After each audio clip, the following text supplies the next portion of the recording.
Hello. Okay, so hey y'all. I hope you're having a great week. So the last video that I had, I talked about mainly the pros of having discernment. And today I want to talk about the cons, because it's not all sunshine and rainbows. Okay, I want to throw a disclaimer out though that this video is probably going to be a little usually I kind of just record it flat out. This time I'm trying to communicate my thoughts and they're not organized, so I'm probably gonna have to do some editing to organize them. Okay, so I've got my notes here, but my notes are not organized, so bear with me today. Okay, cons to having discernment are usually emotional, therefore, you know, things that you deal with internally, and I just wanted to talk about a couple of them and kind of explain at least my internal process, and how that looks. Okay, first of all, I do want to point out that discernment is a good thing. I'm not refuting that. Discernment is definitely a good thing. It's just, it doesn't always feel good. Okay, so the first thing is, when you have discernment, you have a tendency to see through people, as well as their shenanigans. Okay, you know when someone does or does not like you. You know when someone's around you and they're putting on a front. Okay, remember I mentioned that inner siren. You can't turn that off.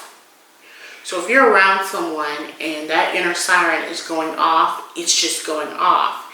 And sometimes you can't explain it. You don't have any evidence to back it up. It's just going off. Meanwhile, everyone around you is like completely well-to-do, and you're like, yeah, something right. And I feel like that leads to that whole, oh, they're being a hater, or they're acting funny. And no, it's not that. I'm just choosing to separate myself because something in this situation is not right. I feel it, I smell it, and I'm okay. And that's not a crime. But I've had to get to the point where you can't care what people say about you. And I learned that the hard way, because in the end you just end up shooting yourself in the foot, and I ain't doing that no more. But anyway, growing up, sometimes I felt like something was wrong with me. I will say that I felt like I've always had a higher level of discernment. That doesn't mean that I've always listened, but I will say that I've always felt a different level of discernment. Like, as far as actually calling someone my friend, even in middle school, I had maybe 1 or 2 friends at a time, maximum. Now I had classmates that you see every now and then, but actual friends, maybe 1 or 2. And those people, to this day, I would hang out with them. I would, you know, talk to them, and it would probably be like we never stopped hanging out. Having discernment tends to be lonely, and isolating. Once I've seen certain character flaws, our bond has a very slim chance of being the same. Why? Not because I'm holding a grudge towards a person or anything like that. Like, there's no love lost. It's just that if your character, the makings of who you are, is an issue, I can't fix that. That's not something that we can talk out.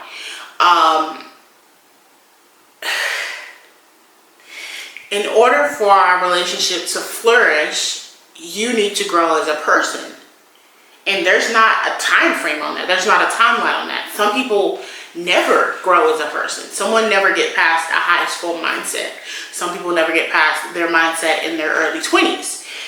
I can't change that for you. You have to change that for you. So no matter how much you love someone and how much fun you have with them, if their patterns and the way they think and their mindset is constantly negative,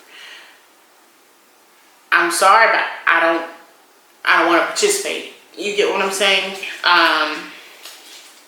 So yeah, it can be lonely in that way. And it's like, even when you're around them and you try to have fun and stuff, certain thoughts just come to your head, you know?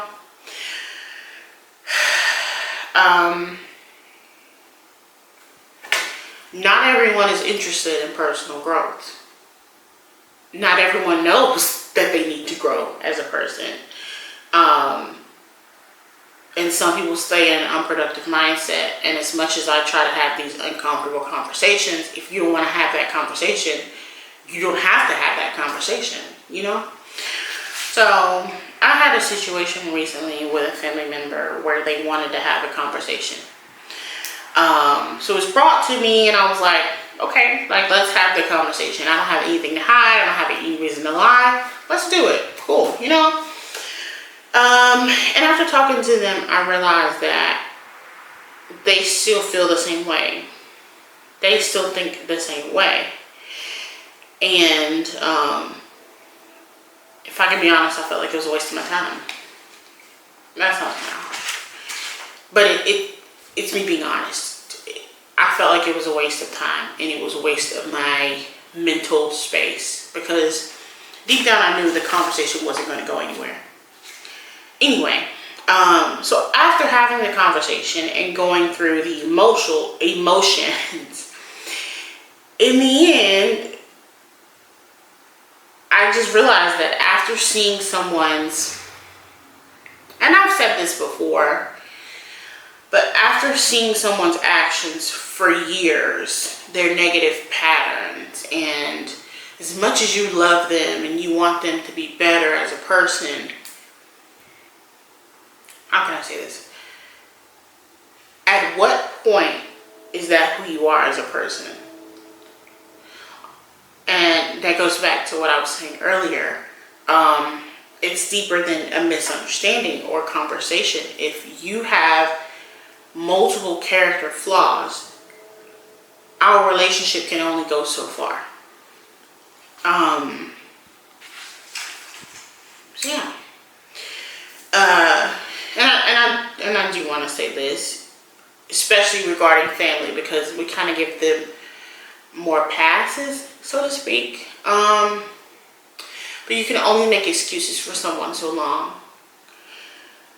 And I had to look at this particular situation and say, I'm enabling this. I'm allowing myself to be gaslit into something that I know is not right. There's a freedom in acknowledging sometimes that people are who they are, and that mental picture of who you want them to be does not currently exist in reality. And I'm going to tell you right now, okay, you can't save everybody. Growing up, I felt like, oh, I can talk to them, and they just need, you know, someone to help them. Not everyone wants to be saved. Not everyone wants to be helped. And I don't know. I just feel like a lot of times we make excuses. Like, well, they've been through this and they didn't have a great childhood, and I understand that.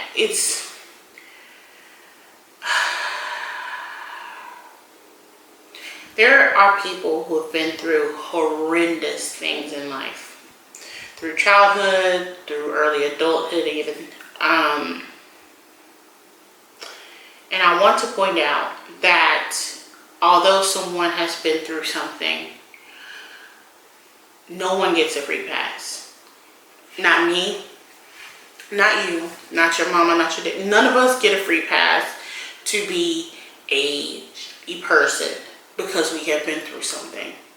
None of us get that free pass, because what happens is, if you're hurt and you feel like that enables you to hurt someone else, all that does is keep the cycle of hurt going. And that's the reason, or a lot of the reason, that the world looks the way it does now. No matter what we or I or you have been through, we have to take accountability for how we're treating others and how we're affecting others in that same way. Okay? I feel like I'm skating around the issue. I'm an open book, but I don't know. Maybe one day I'll go into specifics. I have learned that family secrets are no-go, okay? Family secrets are no-go. Not, you know, and it's not that I'm trying to tell anybody's business, but I can tell mine. I can tell mine, okay? My story is my story. And if you are a character in my book, you are a character. All I'm doing is telling the story. Anyway, I said before that family secrets are what keeps the cycle of generational trauma going. For sure, okay? I don't know. Like, I'm trying to simplify these difficult topics to where they're digestible, but also maybe paint them in a perspective that people understand them a bit more, okay? Okay, so regarding mental health, you're physically hurt, you go get a painkiller. That pain isn't actually gone though, you've just gotten relief. There's a difference between relief and healing though. So let's say it still hurts. What's your next step? Let's go to the doctor or let's go to the ER, right? The first step is telling someone, right? Letting the doctor, nurse, or whoever know, right? So why don't we think the same way when we're going through mental pain? The first step is telling someone that you're hurting, telling someone that you're in pain. And if the first doctor can't fix it or isn't willing or available to fix it, find you another one. If something is hurting you, you have to tell someone or it's going to destroy you in one way or another. Your mental can correspond to your physical. And I just feel like we don't talk about that enough. Stress can kill you, okay? I done got way off track, y'all. There are cons to discernment, okay? Just because you know something doesn't mean it feels good to know that. And I feel like a lot of us figure out how to tune that part of our brain off. I don't know. Anyway, I hope this was maybe insightful in a way. I'm all for having these uncomfortable conversations and discussions in order to personally grow. I don't really see many other people talking about them, so why not be the pioneer? I don't say pioneer. Maybe that's a little dramatic, but let's start the conversation, okay? That's all I'm trying to say. I really hope y'all have a great day, and I hope you're practicing your discernment. If you don't just naturally have that, what's going on, hope you're practicing your discernment. It does come with its cons, but it's very, very, very, very, very beneficial, okay? Hope y'all have a great week, and hope you're staying mentally healthy and sound. And if you're not, let somebody know. Let somebody know, okay? Y'all have a great day, and I'll see you in the next one, okay?